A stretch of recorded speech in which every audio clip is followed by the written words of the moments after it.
you guys able to do defensively? That's a good word for it, Robin. I actually thought Price had a couple good looks. He had a really good look on that first possession and had a good one in transition that unfortunately didn't go down. Jamarcus missed one at the rim, and I did think we guarded well, though. That kept us in it even when the ball. I think the whole first media timeout. I'm stupid enough to think in my head, I wonder how long, the longest it's taken for the fans to have to sit down after a point. I thought we were going to set that record tonight, but listen, that's a talented team. I know I talked about that yesterday. They're playing really good basketball right now. Give credit to Buzz and their staff and their players for continuing to fight and battle. And they went out the first 8 or 9 minutes of the second half, and they got everything. They got all the loose balls. We couldn't finish possessions. I didn't like our body language. I talked about that in the huddle. We were down 3, and looking at their faces, it felt like we were down 20. So once we fixed that and started rebounding the ball, that got us out in transition. I told them you can't run if you can't get the ball, and once we did, that got us loose a little bit. They crashed everybody, and that Sam made a couple big plays to keep a couple balls alive. He and Solomon Washington were going to after one, and you don't beat Solomon Washington very often for a loose ball, but that was a huge play that Sam got Braden to dunk on. It got the crowd into it. Our crowd was phenomenal all game long. Keeping us, these 6 o'clock games are tricky. You got people coming from work. They maybe don't get out to the bars like they do before the 8 o'clock game, but it's a good win for us. I was proud of how they responded. We changed up our defense. And we haven't played a lot of that over the course of the year. They responded on the fly. We worked on it and shoot around today, and they adjusted well. How much of the last 5 or 6 minutes when you really kind of seal it just came down to hustle and I thought that was the number, absolutely 100% of why we were able to get the lead and then pull away a little bit there towards the end. It was the hustle plays, and it was the rebounding, and we were more physical than we had been in the first part of the second half. And I told him before the game, if we win the glass, we're going to win the game, and I think we won it by 1. So, we found a way to continue to compete when things weren't looking great out there. And, again, give Maryland a lot of credit. These guys are competing at a very high level right now. How big of a spark did Braden provide tonight, not just with his points, but just with his energy? Yeah, I thought Braden gave great energy. He was one really that took the lid off for us in that first half. The high-level dunk that he had, getting the ball on the inbounds play. And, I thought he was all over the place. You can tell how much better he's feeling. He went through a little bit of a struggle, but a lot of that had to do with his ankle and his knee. You can see he's feeling pretty much back to 100%. His shot, his balance looks a lot better. And he was a monster all night. This wasn't Price's best shooting night, but it seemed like he made a lot of just winning plays with taking the ball to the rim and rebounds. What did you say about him kind of adjusting to still make a big impact? Yeah, I love what do you have, 8 defensive rebounds? Yeah, those are huge for Price to get in there and battle on the boards. He had 0 at Iowa, and then the last game he had 9, and then this game he had 8. So he's definitely trending in the right direction on that. We need him on the boards, and I did think he made some really good takes to the basket. And his shots, listen, those things missed by a millimeter, it looked like out there. So, again, good resolve. Good overall effort defensively. I was pleased for the most part, with the exception of that 8 or 9 minute stretch in the second half. 6 assists for J-Mark tonight. How have you seen him take strides as a facilitator? Only 3 points. Yeah, it was good to see. Obviously Jamarcus had been sick. He didn't get any reps the last couple days, and for him to be able to go out and play and have the type of impact he did, without being there when we put the game plan in and, not getting any reps. He really just, watched film with the staff to learn the offensive and defensive game plans. And, I think that shows his maturity. It shows his IQ, that he's able to go out there and execute without getting live reps. And his assists, even though he didn't shoot the ball great, I thought he was a huge key because he played with great pace and he made the right play. Mills had that whole flurry of scoring and was generally quiet the rest of the game. What do you think you're able to adjust doing that? Yeah, he's a hell of a player, and he made some tough shots, some contested ones. He hit one right at the end of the shot clock, but that's what he's been doing. He's averaging almost 25 these last 4 games, and what did he have tonight? 19. yeah, I mean, I could put my glasses on and look at this, but I don't want to right now, so I'll just keep asking you guys. But yeah, I mean, he's 19, but you know, we made him work for it.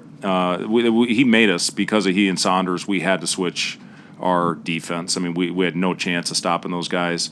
And, you know, just switching that up to go zone and then, you know, man throughout the possession was a good adjustment. And, you know, it did slow him down a little bit. But if we would have stayed man, he would have had 50.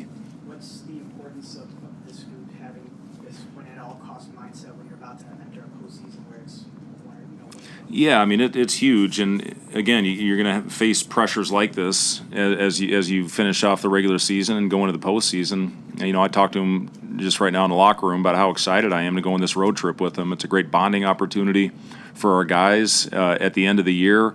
Spend a lot of time with each other. You know, we'll have some activities for them when we're on the road to keep them occupied. And, you know, it's a great time really to you know, make sure we're 100% together as we finish off our season. Obviously, we have 3 very important games left as we finish this off, and then you know, hopefully with 2 postseasons. So you know, it's an exciting time of year, and the fact that we're still playing for something very important is awesome. And I'm proud of these guys, and you know, you can't get satisfied, which they're not. Got to bounce back with 2 good days of preparation heading into USC. Obviously, fast break points, you guys won 10-1, and points in the paint 26-14. How much more of a focus was it to get in the paint against them? Yeah, we didn't settle in the second half, and really we just went to a very simple offense. We ran a drag screen, either threw ahead and attacked the baseline, or we got the ball to Rienk in the pocket and then played off of him from there. And I thought we cut well and slashed well when the ball did get into the pocket. But, yeah, our guys, again, for the way that they were taking us out of things with their switching, you know, to make that adjustment to get the ball to Rienk or to get that high-low flash, you know, certainly flipped our offensive production and our efficiency in the second half.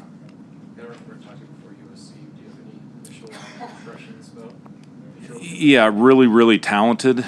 And they yeah, it's an unbelievable talented roster. I haven't dug in too much yet. I rarely get ahead when you know, when we had a big one that we had to you know, be 100% on point for with this Maryland game, and we'll really get rolling into USC tonight. But yeah, it's a very well coached team with Muss, and I think as talented as any team in the league. I thought Maryland did a really good job coming out of the half. Just playing with more effort, especially on the offensive glass. I think they got to +8 rebound margin at one point, and we were able to come back and win the rebounding margin, which was one of the keys of our game. So once we adjusted to kind of their adjustment, that's when it started to flip, and we threw different defense at them. But, yeah, a lot of it was just getting those rebounds where we get into offense quicker and run in transition. That's really when the game flipped. Right. The way you were able to impact tonight's game, not just shooting, but hustle and on the glass, how much of that is an effect of just your body being better right now and being healthier than you were last couple of weeks? Yeah, I mean, one of the things Coach Hoiberg talks about a lot is when the shot's not falling, go do something to make a play, get that energy going that other way. So I think getting on the floor, going after rebounds and stuff like that kind of just got me back in, and I think that really helps with the confidence with getting the ball going in the hoop. Sam, just what did you see from Braden in that regard? Yeah, I mean, he was making all the hustle plays, and that's one thing that we know Braden is crazy talented and like can do some things that a lot of us can't do. But when he does the little things like that, we're a really tough team to beat. And I thought he did an amazing job of that. I think part of that is probably his body feeling better to where he can make those plays more often. But, yeah, Braden was awesome today, and we needed every bit of it. Sam, what is the importance behind this group having a win at all cost mindset in these types of games while you guys are getting closer to entering a postseason where it's going to go home every game? Yeah, I mean, I was thinking about this earlier today. Like, you can't take Big Ten wins for granted. There was a time where we lost, like, the first 12, I think, my freshman year or something along those lines. And even though you're not playing a team at the top of the conference, you have to take these games seriously, and you can appreciate winning these games. So, I mean, every game is a must-win in our minds. That's why this group has gotten so many wins, because we treat every game the same. And I don't think that's much of an issue with treating games like must-wins or not doing that. But, yeah, every game just have to have that same focus going into it, trying to win it with all of your might. Braden, how much fun is it when there's moments in the second half, Sam gets a turnover, breakaway, and you throw it down kind of ignite the crowd in a moment like that? I think the crowd. All credit to the crowd. I mean, it's just a lot easier when the crowd has our back, and it carries a lot of momentum throughout the whole game. And I think that stretch there kind of just the crowd really helped us out and got us through that little slump we came out in the first half and got us over that. And then that's why we were able to dominate in the second half, late of the second half. Sam, you were on Mills for a while there. Just what makes him tough, and what adjustments did you make to handle him in the play in the second half? Yeah, he's so explosive, and that play that they were going to is tricky. A lot of NBA teams run it. We run it at times, and you don't know if you're switching it or not, so you can get downhill. And since he's so explosive, he gets that first step on you. He's getting to the rim, and he can make shots, made some really tough threes, and can obviously finish around the rim and make plays with the pass too. So once we kind of adjusted to how we guarded that play is when the thing kind of started to flip. But, yeah, I mean, his first step is extremely quick, and he's going to be a hell of a player. We haven't had a chance to talk to you just about working your way back from the ankle injury. Are you able to just describe what it was like trying to play maybe not at full strength the first couple games and now compared to where you are now? Well, I think the biggest thing for me was confidence in coming back. And with my injury, I wasn't able to get in the gym outside of practice and everything. So now that I'm kind of feeling better and doing better outside of that I can get back in and see the ball go in the hoop. And I think the confidence is really just the biggest thing for me, and just seeing it go in the hoop outside of practice. And that's kind of what carried over to these last 2 games. Sam, I know you guys are very process oriented, not looking too far ahead.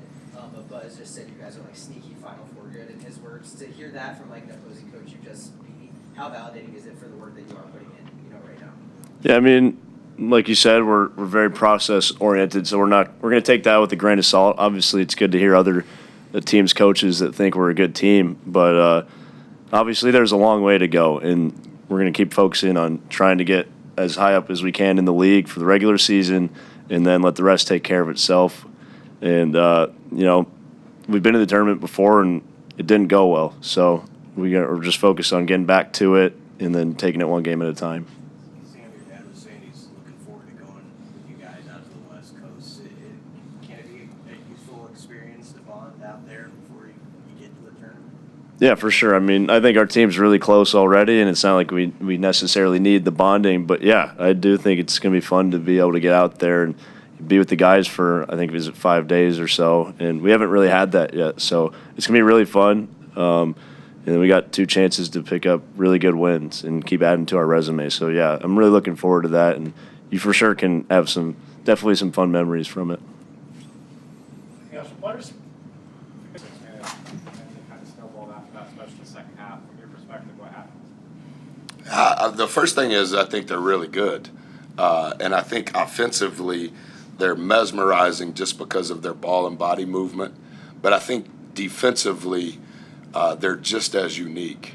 I think that some of those transition threes that we gave up in the first half off live ball turnovers are just hard to overcome. I know that they shoot a lot of threes, but when you give them the ball and they're able to shoot it early in the clock in an uncontested broken floor, I thought that was probably the difference in that run in the first half. I know we started with consecutive stops, but we turned the ball over at too high of a rate on the road against them, and then we didn't get fouled near enough to give us a chance. Last saw Nebraska 2 years ago. Yeah. How similar, different was this team? I love Coach. I think he's all that's right about college athletics.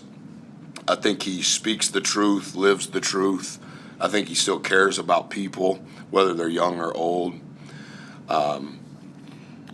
And so there was a lot going on in college athletics the last time we played Nebraska, specific to Nebraska and specific to Texas A&M. But I've known Coach since I was at Marquette and he was at Iowa State, actually since he was with the T-Wolves. I've just always had great appreciation and admiration for who he is. I mentioned to him pregame, I said, I know you're not going to tell me everything, but I started our prep by watching the game. And I haven't unpacked all of my boxes yet. So it was just kind of off memory because I couldn't find all of my stuff. And then I began to watch their last 5 games. And I said, Coach, it seems like you're a little more committed to the low man like we were when we played last time. He said, yeah. And I said, looks like your ball screen coverage is a lot more aggressive than the last time. Yeah. And I said, offensively, it looks the same. I know your son kind of changes the ambiance a little bit, but I really enjoy studying them. I do not like playing against them. Similar to, he was talking about that left-handed guard that played at Ranger Junior College, wore a headband. Yeah, and I couldn't pronounce his name, but I knew who he was talking about. And it seems like an eternity ago that we played that game. This team is better. Sneaky Final Four good. Because the volume of threes that they make and the percentage of those threes that they shoot that they make, and then they're so committed to keeping the ball out of the paint. And so, you know, like when you look at their analytics, it's easy to see what they're trying to do offensively, but it's also really easy to see what they're trying to do defensively. And so it's almost a contrast in styles in what they do. And that's hard to accomplish. And I think the connectivity of their team is obvious from just watching them on film. I don't know any of the players, but I thought that team that we played was really good. I think this team is better.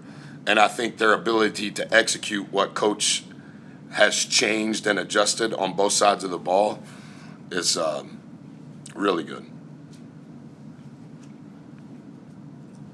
From your perspective, Andre Mills had 19 points, but we're a little bit quiet in the second half. What do you see from him? Well, this is his 28th game. He's had a great month, dramatically better in the month of February than he was in the month of January. Similar to what Coach said yesterday in media availability, I think the scouting report on Dre has changed somewhat. As it relates to maybe ball screen coverage, I think his efficiency still has a long way to improve. I think our program this season, this team, we're so dependent on trying to skew our points per possession offensively from free throw makes. And like any coach, we want to make more than the opponent attempts. And tonight, they shot 17 more than we made. So we didn't get fouled, and Dre is a guy that we need to get fouled, but then we fouled too much as well. And so I don't know if it was specifically Dre. You know, we were 7 of 8, which we're happy we shot 88%, but that's not enough points for us relative to our deficiencies offensively. And then you're just it's just bad math when as many threes as they shoot and as many threes as they make. And we were better. We held them under their typical volume of threes. We held them under their three-point field goal percentage. But I would say that is probably the most free throws they've made in any game this year against a Power 4 team. We just fouled too much.